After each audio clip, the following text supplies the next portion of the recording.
We'll get rolling. You are live. Hello, Global Theater. My name is Jerry God. Fialka.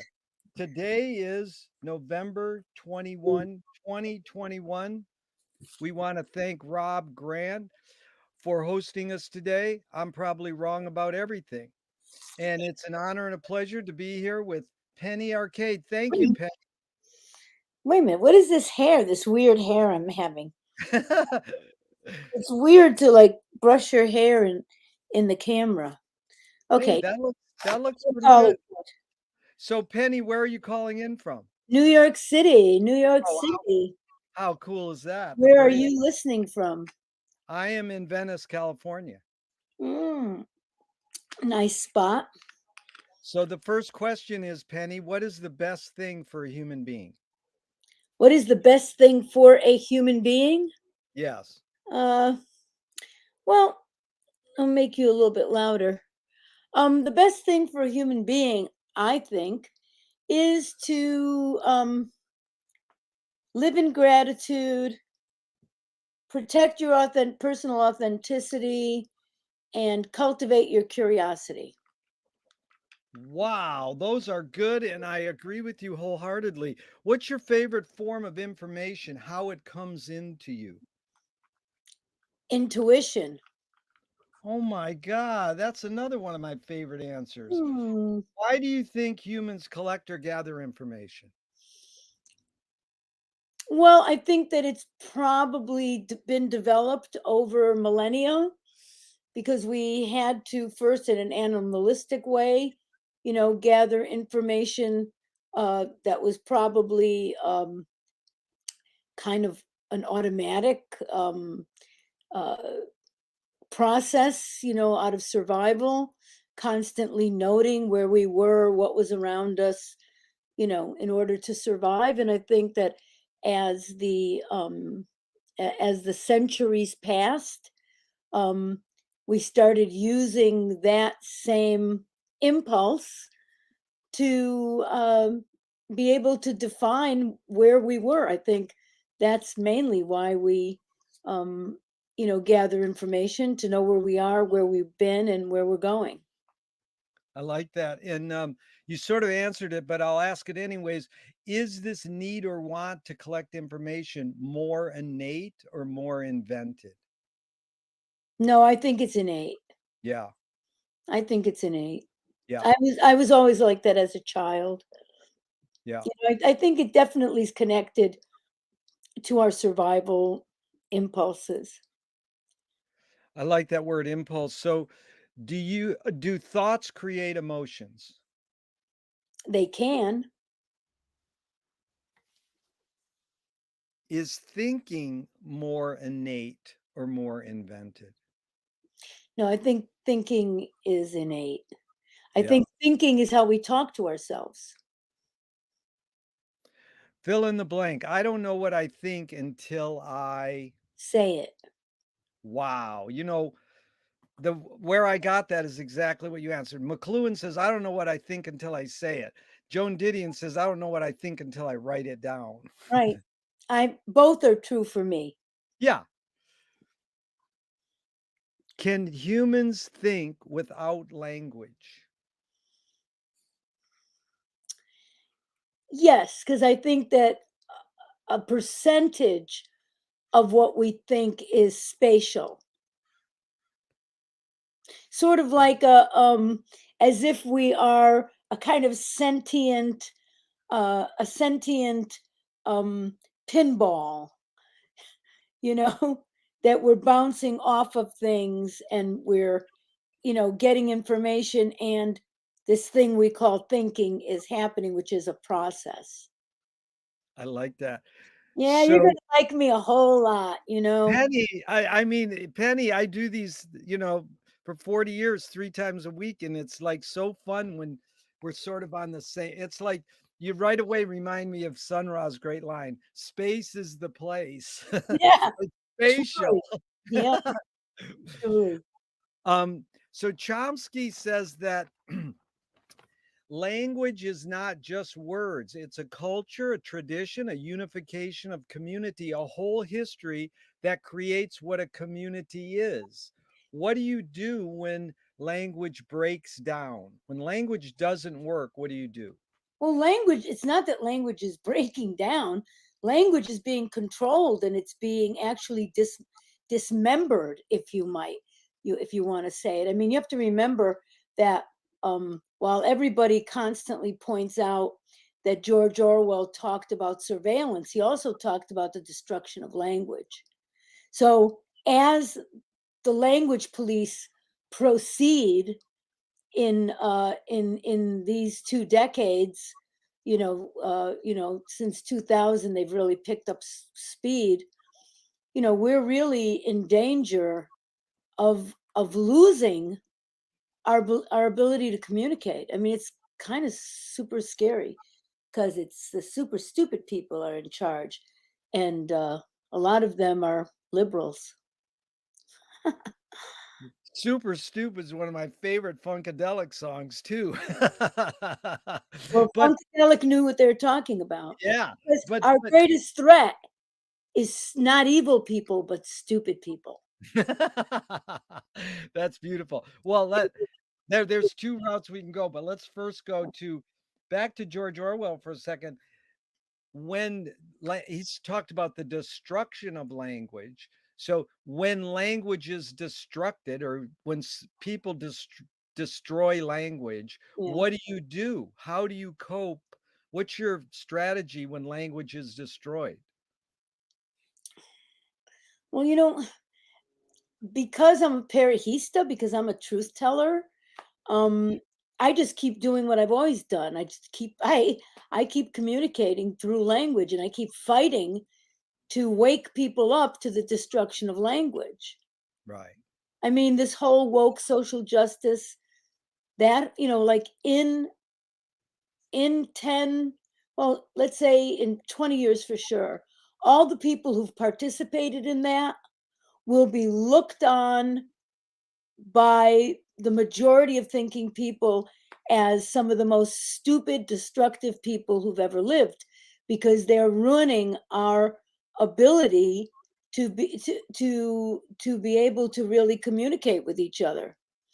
I mean, listen, I'll just tell you a quick thing. They had this whole thing at the new school where a teacher got reported for hate speech for asking her MFA class if they knew why the people who made the documentary on James Baldwin, I Am Not Your Negro, why they changed James Baldwin's words. So she said the words that he had actually said, which were, I am a man. I am not a nigger. Yeah. And the girl ran off, and reported the teacher for hate speech. I then put it on my Facebook, and people got really mad at me and told me I had to take it down. Then I put up the entire speech that James Baldwin had said, because when you know what he actually said, it is the greatest indictment of the racist, because what he said was, I am a man, I am not a nigger, but you, America, have to ask yourself why you need a nigger. So even the dumbest racist would have to go, wait a minute, I need a nigger, right?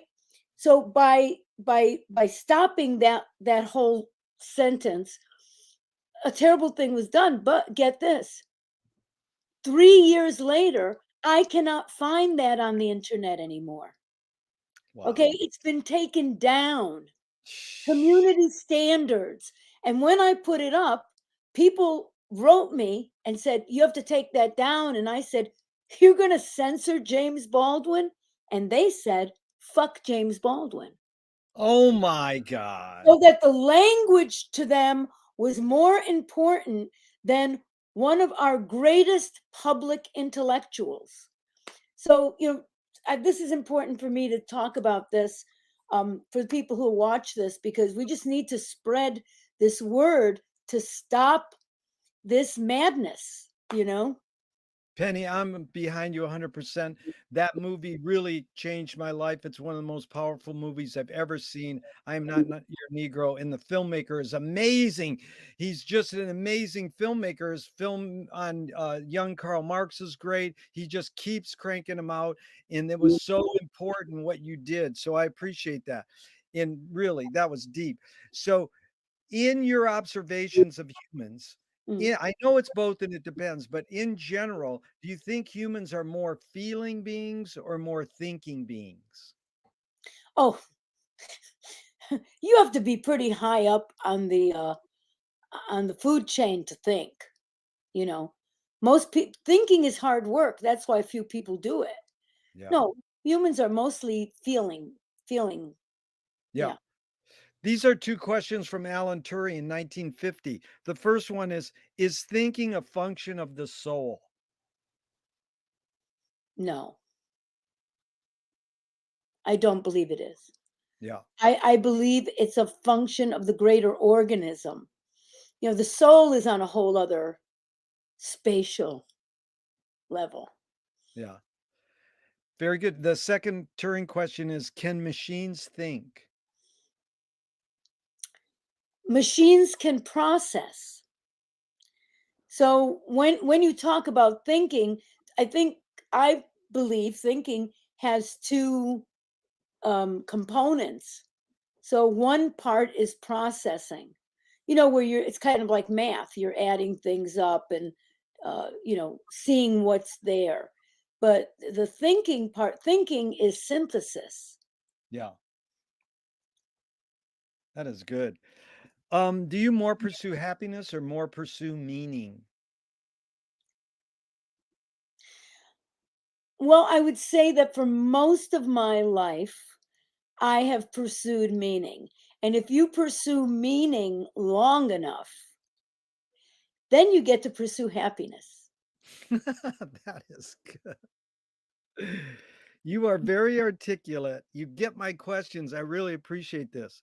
Thank So you. the next question is, does the brain more detect consciousness or create consciousness? Like, is consciousness there bubbling away and we're detecting it, or are we creating it? Well, the brain is a map maker. The only thing the brain does is recognize forms. It recognizes connections. So I would have to answer that it detects consciousness rather than providing meaning. That is great. Thank you. So, what's faster, speed of light or speed of thought? Well, if you're me, it's speed of light. I know if it's me, it's speed of thought because Yay! I'm a very fast thinker, but not everybody is. Yeah. You know, You can't, this is Audre Lorde, the poet. You can't dismantle the master's house using the master's tools. Audre Lorde. right? Yvonne Rainer responded, you can if you expose the tools. What new tool do you suggest?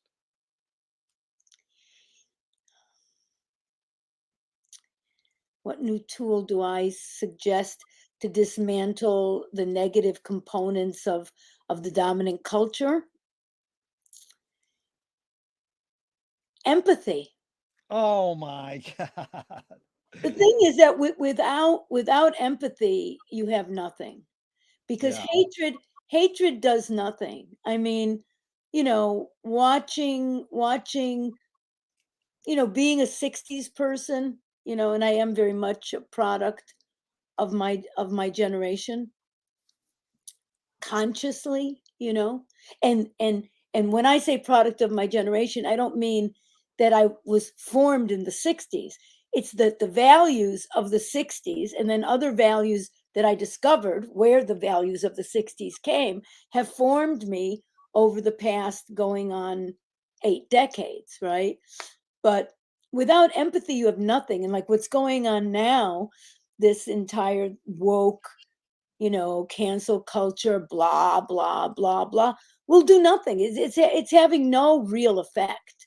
I mean, Yeah. it is by every phony institution taking it on. But the truth is, nothing changes that way. Yeah. It's only when people can really put themselves in other people's shoes, and feel, for our, really, you can't have coalition without empathy, and without coalition, you can't have change. So, end Yeah. of story. Beautiful use of words. And a woman I interviewed 2 days ago Mm. differentiated between empathy and compassion. How would you differentiate between those two words? Well, compassion is the ability to experience another sentient being. Empathy is the ability to see yourself in the other sentient being. That is beautiful. Wow. What do you worry about when you go to bed at night? I worry about how many episodes of Law and Order I have to watch before I fall asleep. That was a good answer. Um, so Marshall McLuhan learned from Ezra Pound Mm, that artists are the antenna of the race. They're broadcasting and detecting mm, the hidden psychic effects right. of our inventions so that we can cope with what we don't like about them. So McLuhan's main probe was, why do we ignore the hidden psychic effects of our inventions, even though we can turn to the artist to reveal them to us? Well, all of us are deeply afraid of our shadows. We're not only afraid of the shadow side of the culture, we're afraid of our own shadows. So, you know, did I answer the question? Oh, yeah. Yeah. That's like, when people answer a question with a question, Yeah. oh, that's what Irish people do. They go, I say, "You Irish people answer questions with questions," and the Irishman goes, "We do, eh?" Or do we? Do we? That's better. Do we? Are you more afraid of old ideas or more afraid of new ideas? I am mostly afraid of my own inability to free myself, to be continually conscious, Yeah, you know, checking my own bullshit, my own biases yeah, in any idea, old or new. yeah. Checking I your love body. I love new ideas. Show me Yeah, a new idea. yeah, That's the problem. There's not enough new ideas, you yeah. know. I'm Well, sick I'm sick of repurposed old ideas. yeah. Like whiteness as a problem is the repurposing of blackness as a problem. Yeah, Not a good not That's not a new idea, you know? yeah. So I have problems with that. But show me a new idea. I'm ready. Well, how about, just because you brought that up, I love this, Marcel Duchamp quote says, he says, "There's no solution because there's no problem." What's your take on that line? I love that. Yeah, I love that because really there isn't any problem. You tell know, it's it. it's really simplistic, you know. Yeah, We're all here on this planet. It's a small boat, you know. It's Mayanama Buddhism. Either everybody evolves or nobody evolves. And that's all there is. That's all there is taking care of each other. That's all there is. And that's all there is. if we don't do that, we don't we it doesn't matter what else we do. Yeah, Penny, when I tear up, I know that it's a great interview, and you hit number 1 tear for me on that one. That was beautiful. Can you conjure up your earliest memory ever, or one of them? My earliest memory ever? Or one of them? No, I'm just trying to just think Yeah. about, my earliest memory. My earliest memory was falling down a flight of stairs when I was 2. My second earliest memory was sitting between my mother and father driving to New York City and them having an argument. And we were going over a bridge. And I remember feeling really stressed out. Is memory more a curse or more a blessing? Well, it's really more a blessing. Although, um, you know, one thing I've known, and I've known this really since I was in my 30s, is that you know, our memories are like clothes on a line. They're still there, you know, if you don't deal with them, and it's pretty painful to have to deal with the memories of what you didn't deal with, over a 50-year period because they're still there flapping in the wind. So, I adore my memory. I mean, I was the memory of my generation for many, many, many years. I was, people would come to me, call me, Penny, what happened? Do you remember that day when we were la la la la la? And so it's been a little bit hard in the near recent past. Uh, I've my memories started to change. I'm not that person with that photographic memory that I had, but I adore my memory. It's all my work. I always say that all art is based on memory, whether it's a memory from 20 years ago or a memory from a minute ago. Memory is like something that it's such a tool. It's really an important part of my life.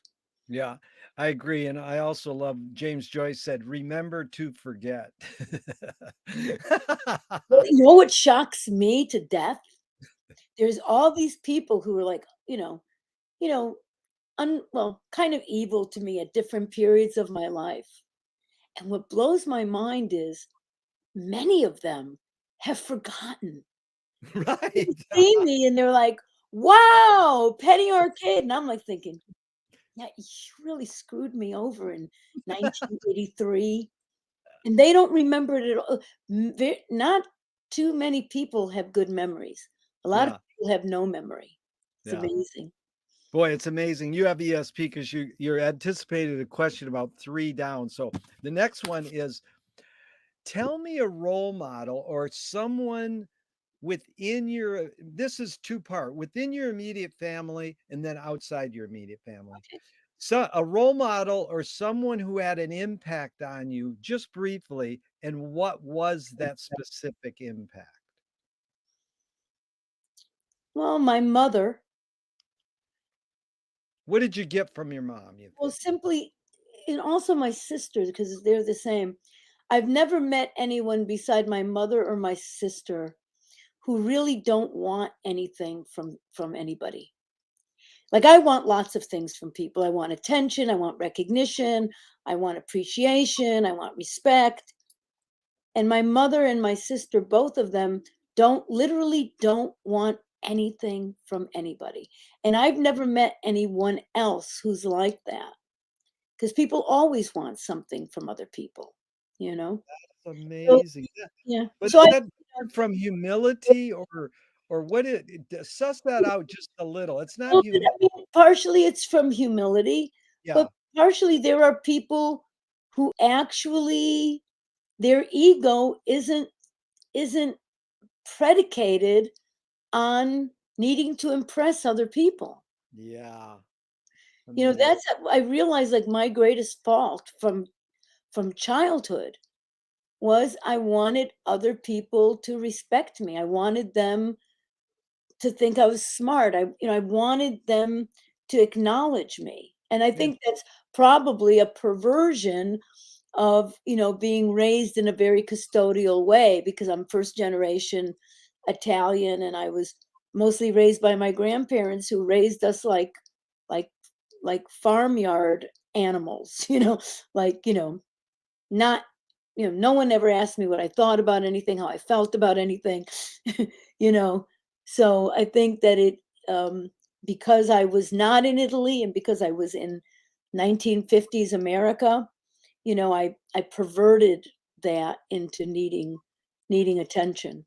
yeah.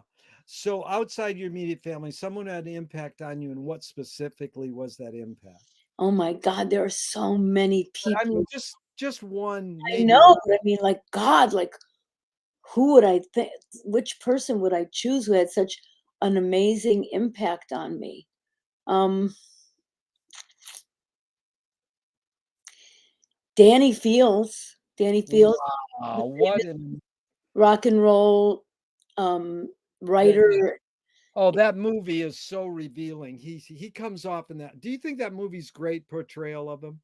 Yeah, they used video from my video project for the center parts of the interviews with Oh, them. he just came off as so cool and a real human being. Well, the thing about Danny, like the effect that he had on me, Danny was one of the first people who recognized my intellect.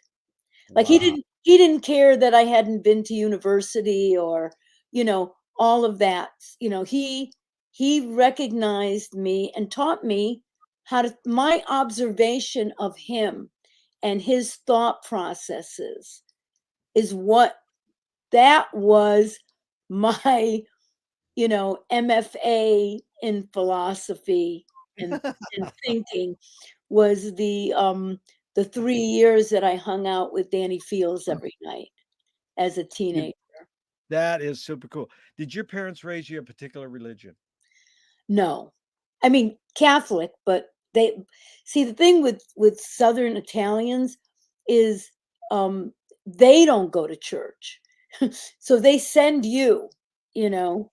Right. I mean, but they're not practicing. So, if they're not practicing, pretty soon by the time I was like 7, I figured out with that same quarter I was supposed to put in the basket, I could buy a National Enquirer and a donut and Oh, how cool. and sit on the No, back for a back steps quarter. of St. Andrew's Church and read about Mexican girls who were pregnant 4-year-olds and, side with Elizabeth Taylor against Debbie Reynolds and, you know That is a cool quarter. I love that. Well spent. So, do you pray?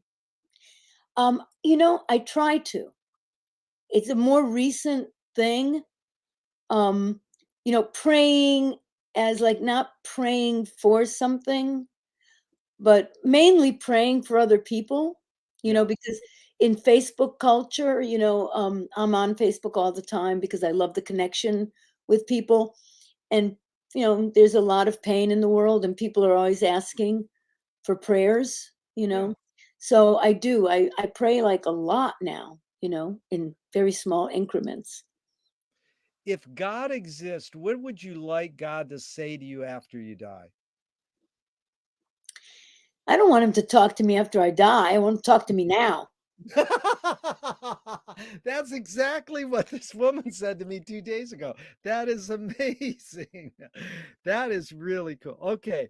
So do evil people exist, or does evil use people as a vehicle? That's a very interesting way to put it. I think that evil is like plaque. It builds up in a person. People choose evil. And part of the reason why people choose evil, I think, is twofold. One is it's out of a real bitterness where they don't want anybody else to win. It's out of a feeling of lack, that there's not enough for everybody. And then the other reason that people are evil is because they think that they have to be in order to get what they want. You know, like I notice like a lot of people have a lot of money are like so horrible. And I think, well, what is it? Do they think that if they're not an asshole, somebody's going to come and take the money from them? So like I said, I think it's like a buildup Yeah. where evil collects. Like, did you ever make rock candy when you were a kid? Yep. You know, where the sugar collects on a string. You have to watch out because you can collect a lot of evil in yourself. I have to like constantly be vigilant of my own personal hatred and wanting people to like lose, you know? It's a good observation. I agree with you. And this question is, how do you advise someone to deal with an enemy? But I'm going to set it up with a few modern thinkers' thoughts first. Okay, sure. Alan Watts says, if you acknowledge your enemy, you empower them. Mm, Coppola stole from the mob and the samurais. Keep your friends close and your enemies enemies close. closer. JFK said, forgive your enemy, but don't forget their name. And Fellini says, I need an enemy. So it's a lot of thoughts. The basic question is how do you, Penny, advise someone to deal with an enemy? But first, how would you react to the Alan Watts? If you acknowledge your enemy, you empower them. Well, you know, I'll answer that with to be like water, to just allow. I did notice early on when I started doing analysis, and I had problems with my brother, I had problems with my mother. And when I stopped thinking about the problems that I had with them, the problems kind of cleared up. Yeah. Not acknowledging it is helpful. But me, I knew somebody, Shayla Bakal, a great photographer in the East Village. She used to write people's names and put them in the freezer. She's put her enemies' names in the freezer. I was just talking about it today, actually, and I said that when I really dislike people, they don't even know it. That's how I maintain my power without giving them the power, you know. Nice. Yep. It has nothing to do Or with, as they say, that's not my problem. yeah. Not my circus, not my clowns. Wow. That's good. It's hard to do. I mean, Oh, it's yeah. it's hard not to get caught up in it, you know. Yeah. But I mean, hopefully by the time you're 71 like I am, you've had a lot of practice with that. So James Joyce was the first projectionist. He ran a cinema in Dublin, Volta Cinema, and he basically said, I'm out of here. This is stupid. Why should I go inside a building and see a movie of a tree when I can go outside and see a real tree? Years later, Faulkner said sometimes the best fiction is more true than journalism. Why do we have to recreate things in order to get them? Why do we have to go to a theatrical play of people acting out life? Why don't we just live life?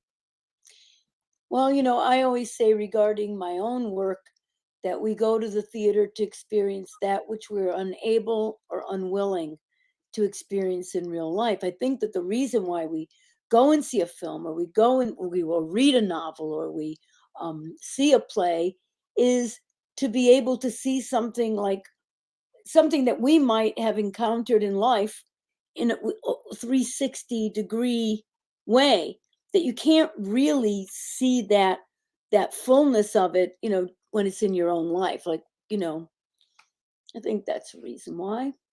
Yeah. Penny, just walk us through what if I met you at a party today and I says, "Hey, what do you do, Penny?" What would the first thing you say, just off the top of your head? I'd say I'm a poet who makes theater. Great. Okay, so what first attracted you to poetry and theater? Where when you're growing up reading it, just sort of walk us through, and then where was that turning point where you go, "Oh, I can do that." Well, I think I always liked stories. I was an early reader, and I was had the highest reading comprehension for my age group when I was 12 in the state of Connecticut. Um, I the thing is that I was always an artist, but I didn't have words for that. I don't come from a culture, working class, immigrant Italian. Didn't have really a culture for that, to have that idea about myself. But I was always the person that people, from when I was like 15, people would ask me, who writes your material? I've always been an aphorist. I've always had one-liners. I think that when I met Patti Smith in 1969, I was already a pretty well-known theater performer in downtown New York. And Patti was like the only working class girl I knew. She and I talked about this last October. They were all debutantes, and we were the only kind of working class girls. And she was like, 4.5 years older than me. She had gone to university. So she, you know, basically gave me the idea that I was an artist. I didn't think of that, I didn't, I was like not career oriented at all. I basically, if you had put me in a refugee hospital in Uganda, I would have become a doctor. If I just happened to wash up on the streets of the East Village into a theater and poetry scene. And I think about that all the time. And when I lecture at art schools, I'm always saying, like, why does everybody want to be an artist? Like, you want to be an artist. These young kids want to be an artist because for the past 25, 30 years, being an artist has been an identity.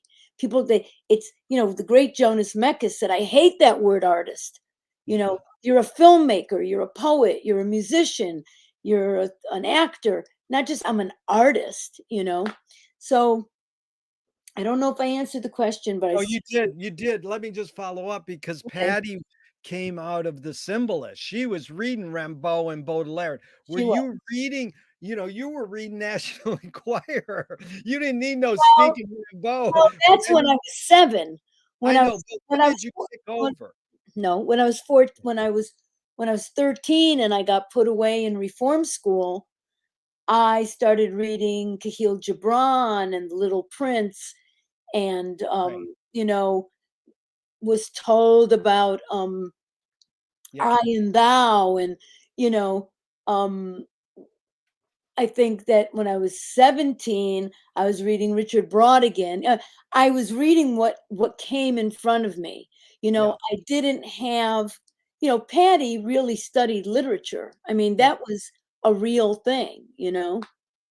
That was real. But You know, you stumbled on some greats there. You just named some really important writers that affected us all, yes. and that was good. But now You see, you the thing is that I'm not formed by a canon. yeah, Okay, I'm yeah, formed by my own canon. You yeah, know, that's really well put. Yeah, that is great. So a screenwriting teacher told me great art or great film, great poetry is when you can clearly see the intention of the maker. Kubrick says the opposite. Great art is when you can clearly not see the intention of the maker. What role does intention play in your creative process? well, it's all about intention with me.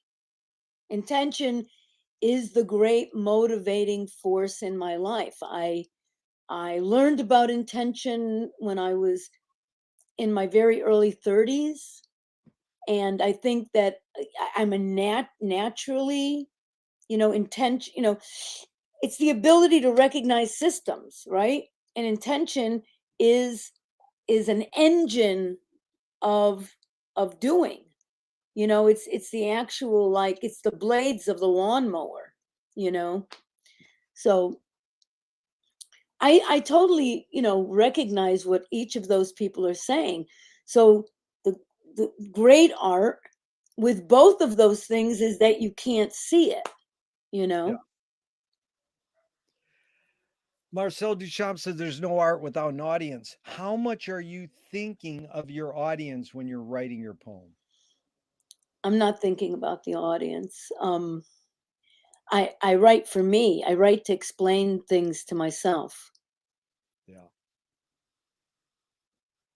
McLuhan says everything we invent extends some humanness. So clothing extends our skin, knife and fork extends our teeth, you know, Mm. uh, whatever. Philosophy extends something humanness. What does the writing utensil extend for you, whether it's a pen or a keyboard?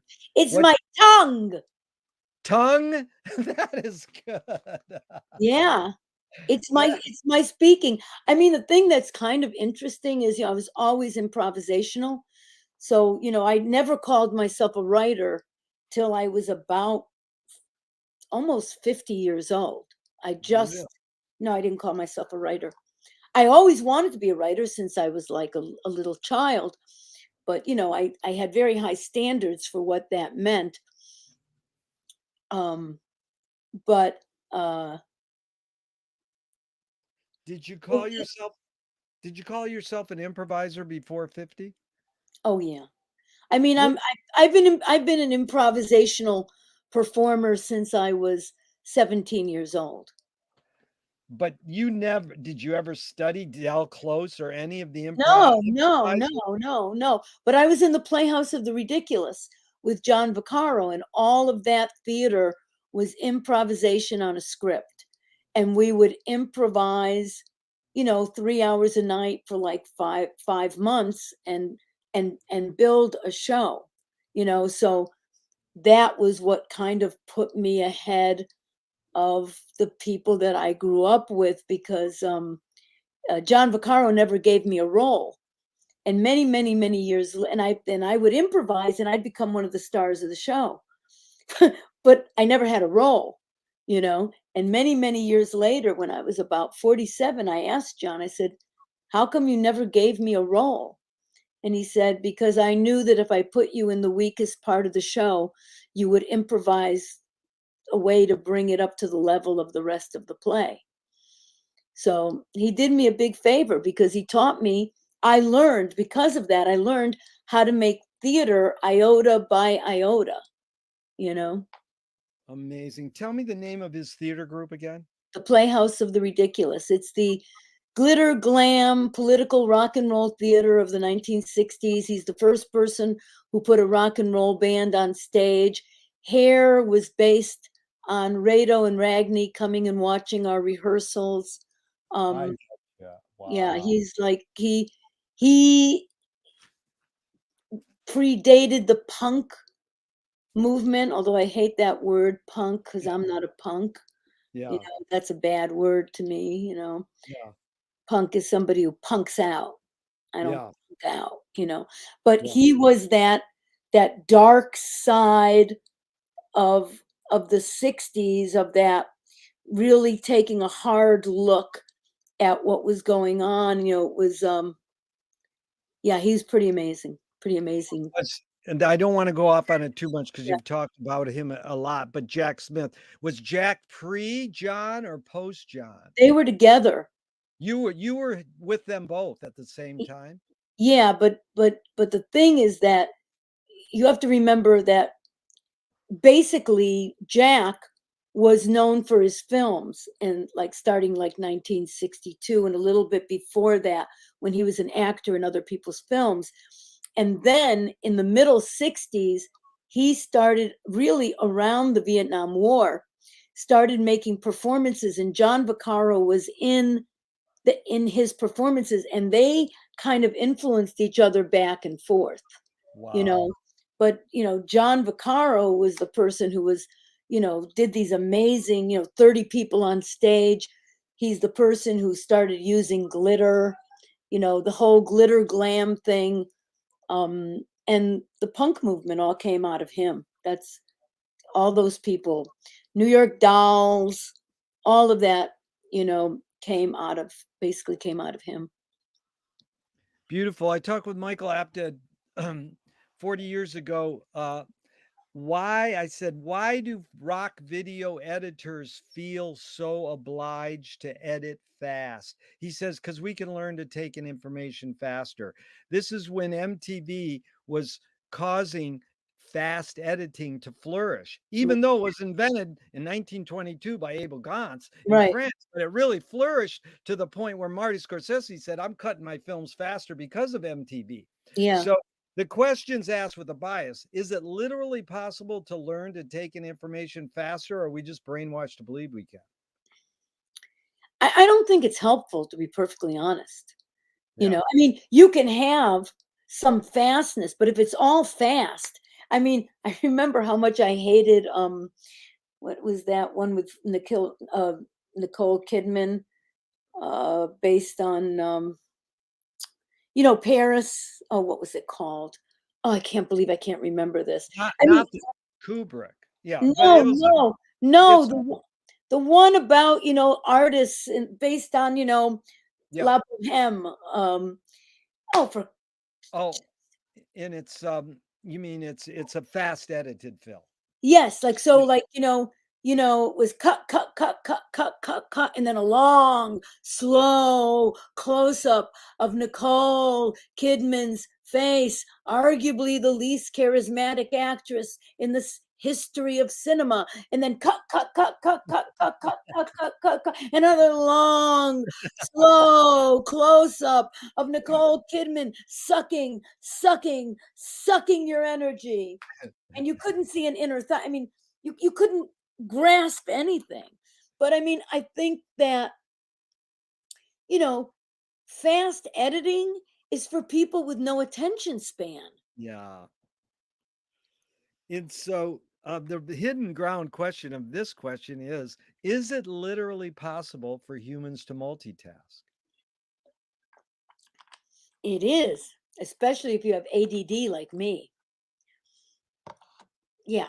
I mean, I love to multitask. If I could multitask right now while I was doing this, it's the thing about multitasking for me is there's some kind of an innate getting away with something element of, like, using your time more, like, oh, I'm having a phone call, but I can also be doing research on what happened in Guatemala in Right. 1972. I mean, you know, It's good.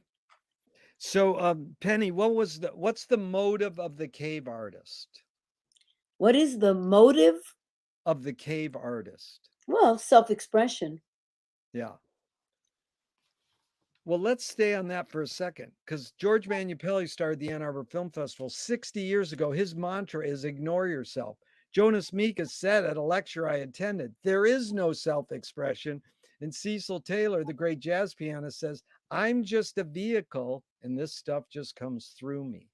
Is art making, I know it's both and it depends, but Right. is it more self expression or more you're a vehicle for whatever culture or technology is dominant? Well, I think that art that is pure self-expression, right? And then art that communicates. So the art that communicates to me is the art that comes through you. Like, I don't know how I put things together, right? I feel like I'm a vessel for, you know, contributing to the greater community. So, but the greatest art in my mind has to be both. It has to be Oh, self-expression and um, communication. wow. So the hidden ground question there is can art making be egoless?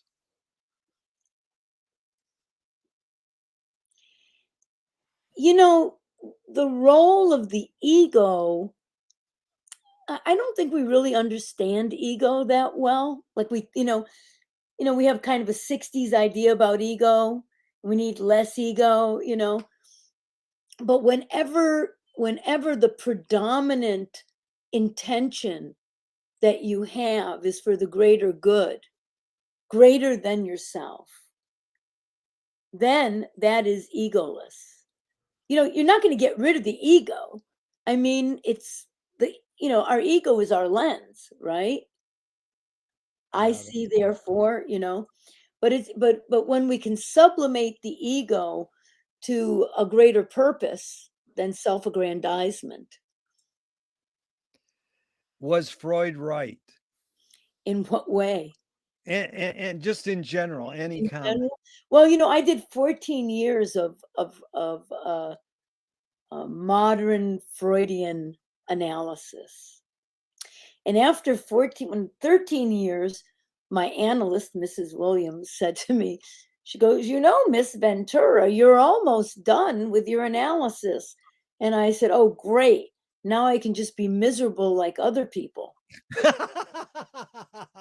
But jokingly or No, seriously? I was serious because, you get rid of like these, if you have stagalites of pain and confusion brought on by your environment and your life choices, And, analysis helps you to get rid of those.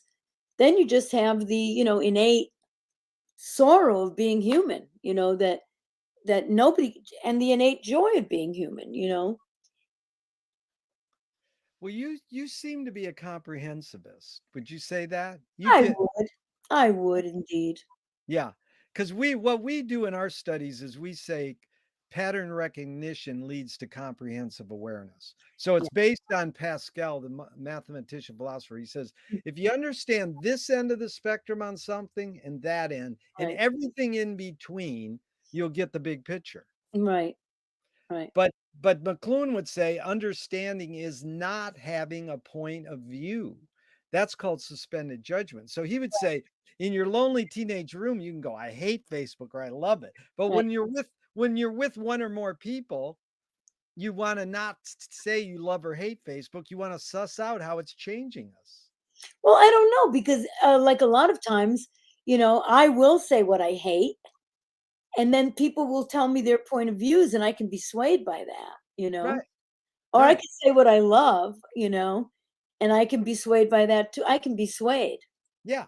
No, I like that too. And I asked George Clinton, what kind of music do you like? He goes, I like the kind of music that pisses me off, that I hate, so I can figure out why I hate it. Right. Right. You know, Yeah. Yeah. but, Interesting. but also your definition on art was great because that's been an interesting question to ask. Can art making be egoless? Everybody goes, no. And then one person said, great art is egoless. But you sort of said both. And I like that sort of going both. Mm. But I've come up with this funny definition of great art. I says, great art fucks your shit up and then it makes you go, I could do that. You look at a Jackson Pollock and you go, what the heck? And then you go, I can do that. You know, or who I saw Fred Frith, these guys like Fred Frith and Mark Yeah. Reno. I saw him play guitar and I goes, I can do that. I go home and stick needles in my guitar and go like that. And I go, it sure doesn't sound as good as they did. Yeah. Well, I mean, that's the whole thing. Like with noise music. Yeah. Uh, you know, you got to be able to play. It's like Picasso. You see Picasso make something like that, and then you see him draw a horse. Yeah. He can do all that because he can draw the horse. Well, I love outside music, avant-garde jazz, and I like you must know John Lurie. When he started the Lounge Lizards, he Right. says, "We saw avant-garde jazz, and we go, we can do this," and then we realize you got to be good to do Yeah, that. truly, truly. And he learned how to do it pretty good. So, is perception reality? Well, it's your reality. Yeah, Your perception creates your reality. A good thing to know is to know it's your perception. nice. Differentiate. Hmm, Yeah.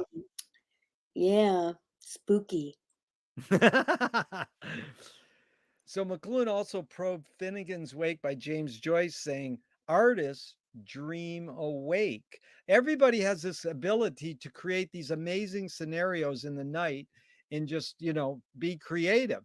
But artists, not to be elitist, artists can also do that while they're awake. Oh, you don't have to worry about being elitist, saying anything positive about being artist because there are so many drawbacks to being an artist that having that one little skill, you know, of being a conscious, like a conscious and unconscious creator. I mean, I was thinking about that last night in the middle of the night, and I had that kind of idea, like, wow, am I ever going to come up with anything original again? As one does, because there are fallow periods when you're an artist, when, and I'm at an age, and because I've been making work for so long that I don't really give a shit. I've made enough work, like Yeah. I don't have to make work just to, make work. But I had that thought last night, and then I remembered, like, don't you remember, dummy? It just all comes over you. It just comes over you. Patti Smith once wrote me in 1971. I was living in Amsterdam and I had said I wasn't coming back to New York, and people in New York were freaking out. What about your career? And I didn't even know I had a career. Okay, that's like how kind of in my own world I was, right? And Patty wrote, and I wrote Patty a letter about that I wasn't coming back. And Patty wrote me, she said, yeah, art creeps into your life like a baby blanket and like covers you over, you know. That's beautiful. Yeah. Coverage. So have dreams played a role in your creative process? Waking dreams. You know, I'm a walker, and a lot of my work is created when I'm walking. You know, I don't sit down and write shows. My work is very metaphysical. It kind of just comes to me, you know. I wish it came to me like Bob Dylan. Yeah. Because Bob Dylan, like, you know, he has a lot of good songs, doesn't he? They just come to him. Oh, then he like steals other people's forms and puts them on top, but still, you know, Yeah. he says they just come to him. Yeah. It's good. So Lewis Carroll says, I believe as many as 6 impossible things before breakfast. Have you believed in any impossible things lately? My entire life is one long stretch of believing impossible things. Or if we quote the Roaches in that Oh, song, Mr. Selleck, Mr. Selleck, waiting tables ain't that bad. You would not believe some of the things that I have waited to come true. Maggie Roach. oh my God. What a beautiful moment. I love the roach. Yeah, because Sunra has another great one. He says, the impossible attracts me because everything possible has been done and the world didn't change. Right? Wow, we love Sun Ra. Tell me, I used to see him all the time at Slugs. I would stand outside and listen and watch through the window at Slugs when he played. yeah, Yeah. beautiful.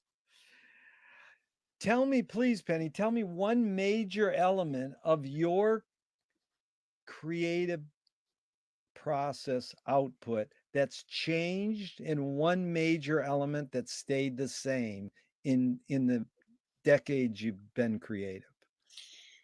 Well, I would have to say that the major change really happened in 1992 when I started working with Steve Zettner, who came to shoot live video for me, and he was so impressed that the show changed every night because, of course, I was improvising.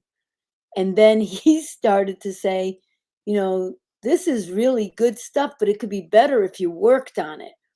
And I didn't want to work on anything. But then, you know, I started to work on it with him, which was super painful. You know, improvising is wonderful and easy, you know, then like working, you know, writing is rewriting, you know. So that's changed because I now, you know, write my work. Something that stayed the same is the way I draw the inspiration for what I'm going to talk about in my work. And that comes kind of metaphysically through the ether. You know, it shows up. I don't try to manipulate it. It's useless to manipulate it, and I just have to wait for it. Really well put. I appreciate how articulate you are and you're concise. Moshe Feldenkrais works Moshe Feldenkrais works with healing and movement. He Oh, says Feldenkrais, yes. yeah. He says it's literally possible to identify a weakness and incorporate it to become a strength rather than we're normally taught to overcome a weakness. Tell me a weakness you've turned into a strength. There's a few. A weakness that I've turned into a strength is my timidity. I'm naturally I have a great natural timidity. I don't know if I learned it from my family who are peasants. So, you know, peasants are very timid. They're hat in the hand people. But I've used that timidity to identify what I'm afraid of and then reveal it.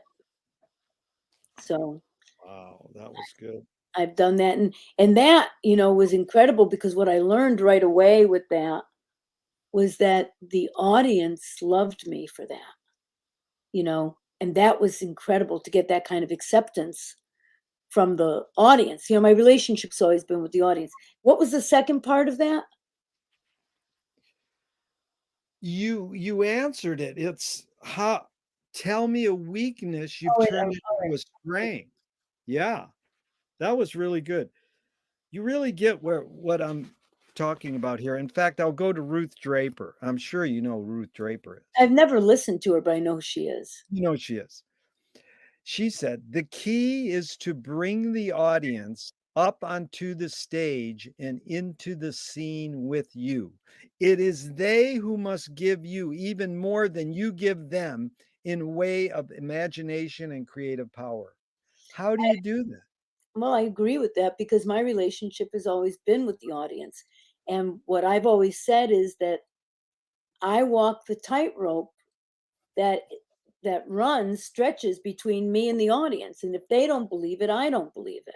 I mean, the thing is that, the audience can go anywhere. And I've proved it in 16 full-length shows of my work that, the powers that be in the not-for-profit industrial complex, you know, would have never wanted that work to get made, but the audience wanted my work, I mean, to the point where, I used to give my phone number out to everybody in the audience. Now I give them my email. But people would call me up and they say, "I need a Penny Arcade show, because there's always something in your show that I'm going through, that metaphysical element that we share between all of us," And then they go like, "Wow, I thought I'd get a machine." And I say, "Well, you would have if I wasn't home." But Penny, you did somewhat answer it, but how do you get that with your audience? You use that metaphor, I walk the tightrope, but Mm, like maybe walk me. but it is a unspoken thing. Look, I see.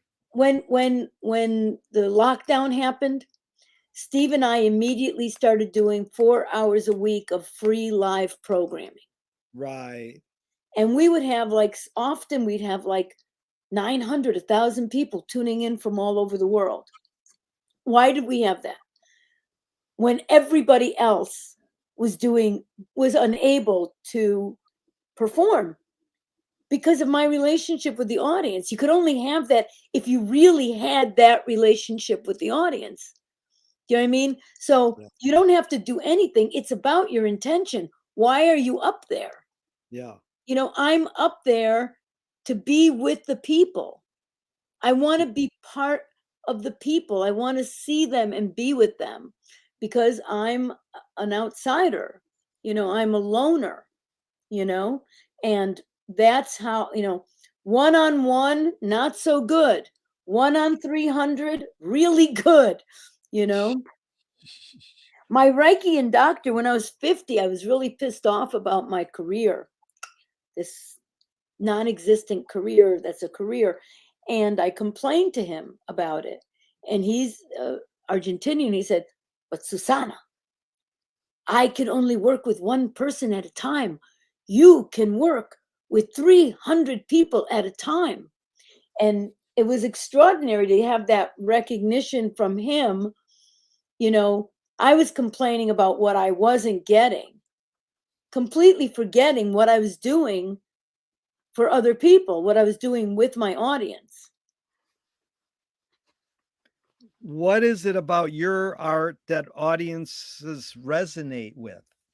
The truth, that I tell the truth from my point of view, and I say that it's my point of view.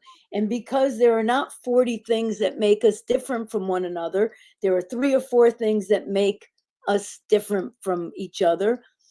The audience feels like a great relief in being with me, because I'm all about inclusion. I'm all about coalition, you know.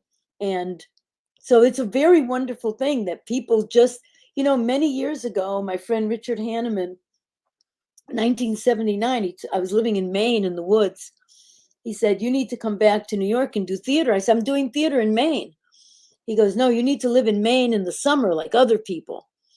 And he said, "You need to come and do a one-woman show." And I said, "A one-woman show?" I said, "What would that be about?" He said, "We don't care. We just want to be with you." I said, "Yeah, but who's going to write it?" And he said, "You're going to write it." I said, "I'm going to write it?" Like, and I said again, "But what would it be about?" He goes, "We don't care. We just want to be with you." And many years later, 10 years later, I was putting a cup in the sink and I remembered him saying that to me.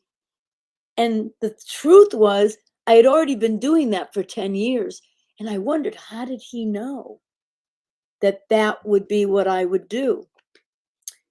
So I, He recognized that and pulled it out of you. yeah, yeah. Yeah. Well, That's I think beautiful. it's because I think it's because I'm a philosopher, Yeah. and a healer, you Yeah. know, and kind of everybody's best friend. Yeah, that's beautiful. And back to truth for a second. Louis Buñuel said, "I'm for anyone who seeks the truth, but I part ways when they claim they found it." Any comment? Hmm. Well, I mean, once again, you're talking about, you know, if it's your personal truth, there's a great possibility that it will resonate with many people. If you want to push that truth into everybody, down everybody's craw, it becomes something else, doesn't it? What's more important, conviction or compromise? Mhm. Well, if you're talking to me, it's going to be conviction, you know. However, as I've gotten older, I use the form, the molds of compromise without actually compromising. I just try to refine, and this really comes from the poet Adrienne Rich, who had a huge impact on me when I was 25 years old, and I read her book Women in Honor: Some Notes on Lying. She said it's a process of refining the truths we can tell each other. Once I take out my fear of other people's resistance and don't make it about me winning their attention, and I try to make it about how can I contribute to them this thing that I see. It looks like compromise, but it's based in conviction. And my conviction that I can reach you, I can communicate with you if my goal is that and not to win, right? Boy, you truly enlightened me. That was a beautiful statement. Rate these three elements in your accomplishments in life: luck, skill, and ambition. Luck, skill, and ambition. What was first, top, the second, and third? Okay. First, I had a driving ambition to express myself. And I didn't know what I had to express, but there was something so powerful in me that needed to express. And then, so that was the ambition. Um, the luck was that I found myself drawn, and I always say I make my own luck because I haven't, see, this is a funny thing too. I used to think I was really lucky, you know, because that's how grateful I am. I've always had so much gratitude that I thought I was lucky. And one night, late at night in Sydney, Australia, a guy read my palm at 4 o'clock in the morning. And he says, there's a lot of love in the world for you. He goes, it's just that you've been so damn unlucky. And I thought I was lucky because I never would look at it that I was unlucky. But when I was lucky in that I just ended up with the right people, and people, gave me some recognition and some, not guidance, because I was that person. Like, I try to explain this to young people all the time. The person that you're listening to right now, I was not that person. I was not I was not the person who was going to win. Okay. I was not the person who in 1968 people would have said, "Oh God, I can hardly wait for 20 years. Penny Arcade's going to be this amazing, intellect and blah, blah, blah." People didn't see me. People did not see me. That's why Danny Fields was such an important figure in my life, because he saw my intellect. Yeah. People didn't see me. But once I was lucky to be in the presence of amazing people, which was my entire goal in life, was to be in the presence of extraordinary people, I worked at developing my ability, developing my skill. So I developed my skill as a thinker. I developed my skill as a writer. I developed my skill as a performer. I mean, nobody 25 years old can outrock me. It's not possible, because it's taken me this long. I tell people all the time, I got it from Jack Smith. In order to be great, you have to be willing to be bad for 20 years, and there's no guarantee, you know. But I did. I worked hard, and skill and ability became very important to me. Really well put. Thank you so much. And T.S. Eliot said, poetry is outing your inner dialogue. What language is your inner dialogue in? Wow. Well, my inner language is in rock and roll. It's in, Nice. it's in it's a it's a syncopated beat. That's great. It's rhythmic, you know. It's rhythmic. My language is my before it becomes language, there's the rhythm. Dude, that was a great. I never got that answer. That is a great answer. That I love that. American Indians, indigenous Eastern culture respect their elders. Can you explain Western culture's disdain for old age?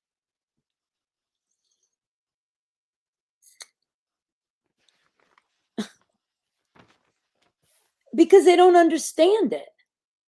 I mean, I look, no one has ever thought about being 50. No one has ever thought about being 60. Nobody has ever thought about being 70 or 80 or 90 or 100. You think about being 20, you think about being 16, you think about being 30, you think about being 40, and then you stop thinking about age. Okay? But the truth is that the last stage of life is the most important, because it's about the completion of character. You just can't abdicate. Like in one of my shows, New York Values, I say, absolutely nothing happens between 20 and 27, and then you're grown up. 27 to 39 drags on like summer in the fourth grade. It's never over, and nothing happens. 39 to 50 lasts 3 weeks, and everything happens. 50 to 60 lasts 4 days, and even more happens. But if you have a rigorous inquiry into your own life, when you're 60, you get to start all over again like you're 20, only this time raised by you. You're your own mother, you're your own father, you're living by your own values. So really, life begins at 60. That's when it really begins. Then, you realize this great gift you have, if you get to have that last period of life, is where you're going to refine your character.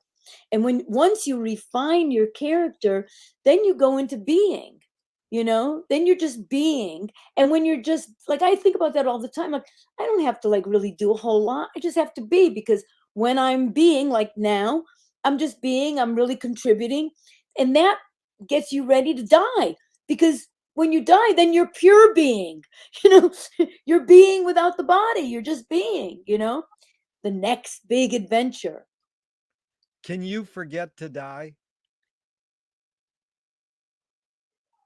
I think about that all the time because I've never, I never think of myself as a person with health problems, but I've had a lot of health problems through almost every part of my life. But I never identified with it, because I have so much energy and I have so much vitality. And recently, like in the past, well, I had Hep C in my early 50s and had to do that medicine, and then that screwed me up. The medicine screwed me up, and then I recovered from that, and then now I have like COPD, mild, but I have it. And they just discovered like a mild abnormality in my heart. And I'm like, really? Penny Arcade? Heart problem? That doesn't sound right. Not with that heart of mine, like my great heart. No, that can't be. So, one thinks about dying, one must think about dying. One has been accompanied by death on your left shoulder, is always there all your life, and I've always been aware of it. Can you forget to die? You know, People usually die early before they die. I mean, the death of the spirit, that's the worst death of all. And many people have the death of the spirit long before they have the death of the body. Yeah. Very good, Penny. Anger can be a productive emotion when fill in the blank.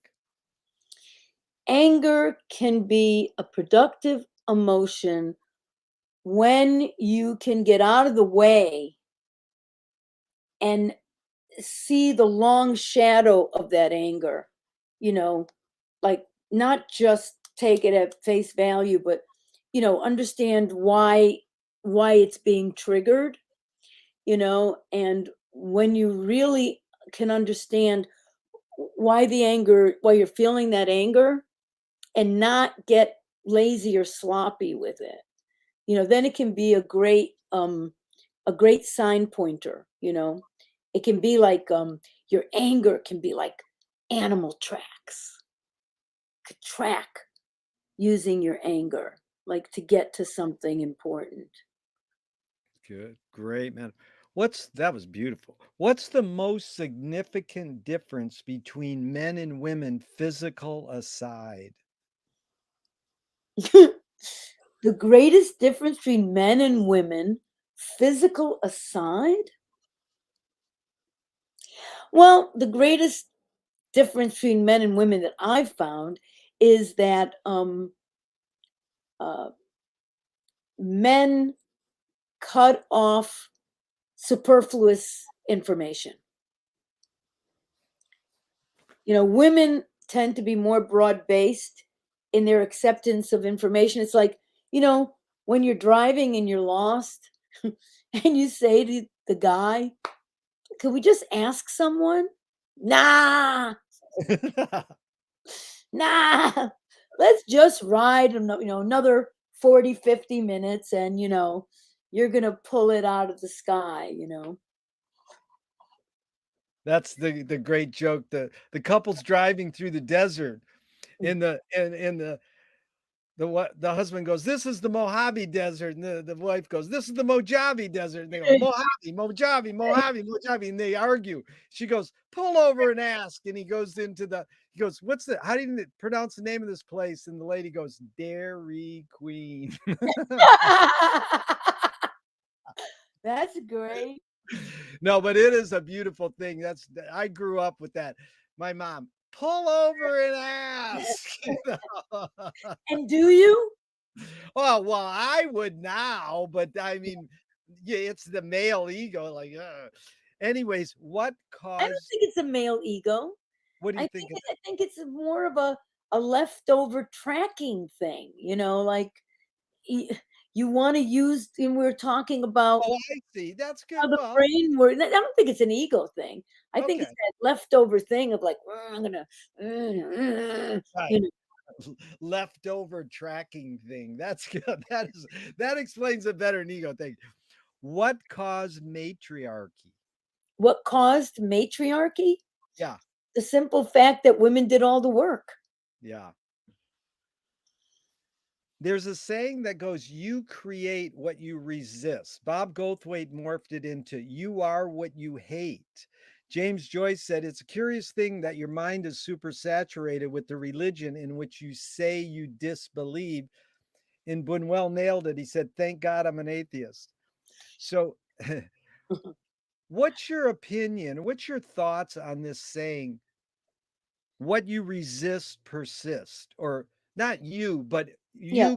one creates what one resists. What's your Yeah. thoughts on Well, being that I'm a contemporary being, in the 80s when that saying came of age, I was there, for that saying, what you resist persists. Well, of course it does, because it's once again, it's like when you can be like water. I mean, I go through it all the time. Like I have these impulses to stop information, to control the way things make me feel. When I let go of that, it just kind of disappears. No, I like your water thing you brought up before. It's Yeah. really beautiful. How do you find peace of mind? Peace of mind. Well, I find peace of mind just by going, being with myself. You know, I'm somebody who, like, for years and years and years, desperately did not want to be alone. This goes back, way back to, always having felt alone. And I actually had a metaphysical experience when I was 17 in the East Village, where I had like this whole, like a awake dream. You know, there's a name for it. I couldn't move, and I felt like electricity going into me. And I remember I said, please don't let me die having always been alone, and once I learned how to be with myself, that's how I found peace of mind, that I can be with myself and I can be a big sister to myself. And, you know, it's a very lovely thing. Beautiful. If you were walking down the street today and you met yourself as a 12-year-old, what would you say to your 12-year-old self? I'd say, quick, quick, don't believe the hype about yourself. Sadly, I'm someone who was kind of a container for other people's ideas about me, and they were pretty negative. Many years later, I met up with my seventh grade homeroom teacher. A friend of mine from my hometown, New Britain, Connecticut, brought a busload of 26 people from my hometown to see me perform in New York in 1996. And she was one of them. And she said to me when we were walking out to go and have dinner, she looked at me and she said, I had no idea you were so intelligent. And I looked at her and I said, do you remember you wouldn't let me audition for the drama club? She said, really? I didn't let you audition for the drama club? I said, no. I said, you said that I would be an over actor. She didn't even give me a chance, right? She looked at Wow. me and she went, over actor indeed. And so that realization is very always with me of, the difference you make in young people's lives. Like that woman could have changed the trajectory of my whole life, but she read me wrong. Wow. Yeah. If a statue was built in your honor, where would you want it displayed and what would it be made of? A statue of me, I think it should be made of moss. And And I where? think, well, I don't know. I'd put it in Tompkins Square Park. Tell me something good you never had and you never want. Something good that I never had and I never want. Oh yeah. Um uh like mainstream celebrity. Nice. I the three answers I get the most are fame, money, and heroin. Right. Yeah, I can understand that. If you were in a vat of vomit up to your neck and someone threw a bag of shit at your face, what would you do? Sink into the vomit. Good. I don't get that answer. Wash That was good. wash wash the shit off my face with the vomit. Oh my God, you're being that's good. My favorite Well, answer, that's you'll the love. story of my life. Well, this is you understood the question. I got it from a guy who used to hang out right in your neighborhood, an older gentleman like an altacocker who taught me that. He says that's a metaphor for life, and people get grossed out by it.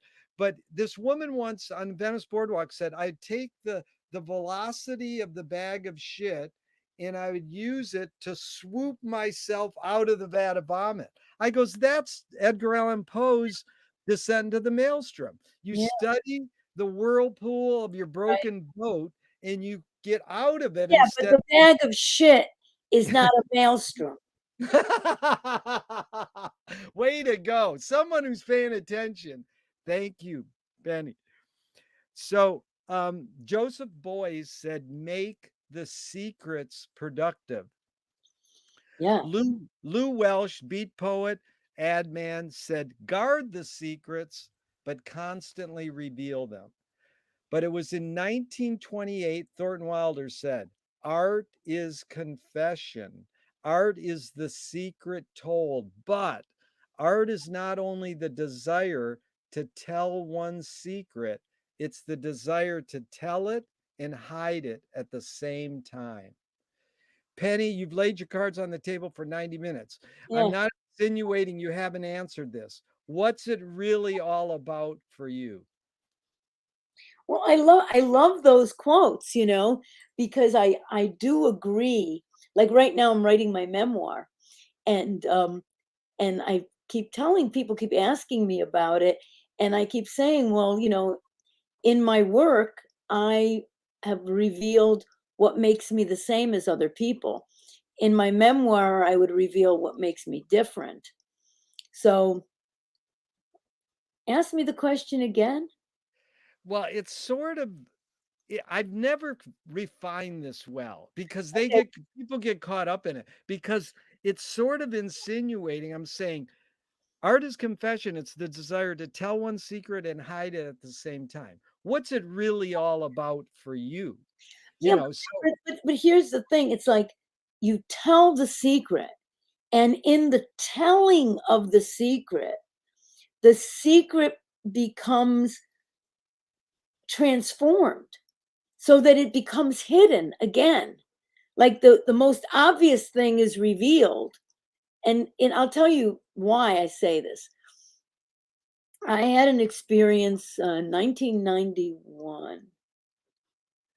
All right. I told a story of something that had happened to me where I had been I was on drugs and I was like super high. And, the East Village was filled with pedophiles like in 1967, which people don't realize that all of that youth culture attracted a lot of pedophiles. And I was super high, like shooting speed. And I met this older man. He must have been in his 60s. And, I ended up hanging out with him, and he bought me something to eat and then let me pick out a magazine. It's actually a monologue in my show Bad Reputation, which is in my book. The book, there's a hardcover book on my work with 3 of my plays that was put out by Semiotext in 2010. Anyways, this guy he brings me to this hotel room, which I don't even understand that I'm being brought into, like not a hotel room, but a boarding house, right? And there was a half ripped off sign on the wall that said all tenants will please. And then he like opened the door and then like kind of locked me in, um and he had this whole thing that he wanted me to lick his asshole. This is what he said. And like, I somehow got through this thing with like faking him out. Like, I wet my finger and I touched him on the round part of his ass as far away from the asshole as I could get. And then, I went to run away. And a few days later, I saw him again on St. Mark's Place. And he had a gun. I thought he was going to kill me, right? So when I saw him crossing the street, I couldn't move. And I was 17 years old, and he was coming across the street. And when he got all the way in front of me, he said, you licked my asshole really good last night. You could make a lot of money doing that. The mafia guys, no, listen to me, the really big mafia guys, the really big mafia guys, they pay a lot of money to get their assholes licked. There's a big future for you in this town, licking assholes in this town. And I told this story in a play called uh, State of Grace, which was there's 3 plays that created Bad Reputation, which are about 5 rapes that happened to me as a teenager. And the day or 2 before, I had tried to tell a lover on the phone. I couldn't say the words. I couldn't say them. The sentence. There's a big future for you licking assholes in this town. Couldn't say. Every time I tried to say a word, I would burst into tears. And then 3 days later, I did a monologue on stage. And as soon as I I was so scared to do it. I didn't know what people were going to think of me. Or as soon as I said it, I felt the audience's compassion, flooded with compassion. And I revealed this secret that had been running me since I was 17 years old, revealed it. And in revealing it, it transformed into something else, into a bigger secret, a different secret. So I've never said this in an interview because it's not usually appropriate, but just to be able to explain to your audience how that works. Yeah. No, it's very touching, and I appreciate you being articulate and honest. And you are a truth teller. You're a healer, Penny. I appreciate it. So, just a couple more questions. You've Sure. really been generous with your time. Thank you so much. I love What's questions. Thank you. What's the healthiest cultural shift you see developing today? The healthiest cultural shift. The healthiest cultural shift. Honey, we are in the 30-year darkness. I don't see any positive cultural shifts. I think we're in like super deep shit and we need to wake up and Yeah. wake up. Like, what a positive thing is plant-based food. That's the only Yeah. positive thing I see. Okay. Yeah. Okay, last question. What gives you the most optimism?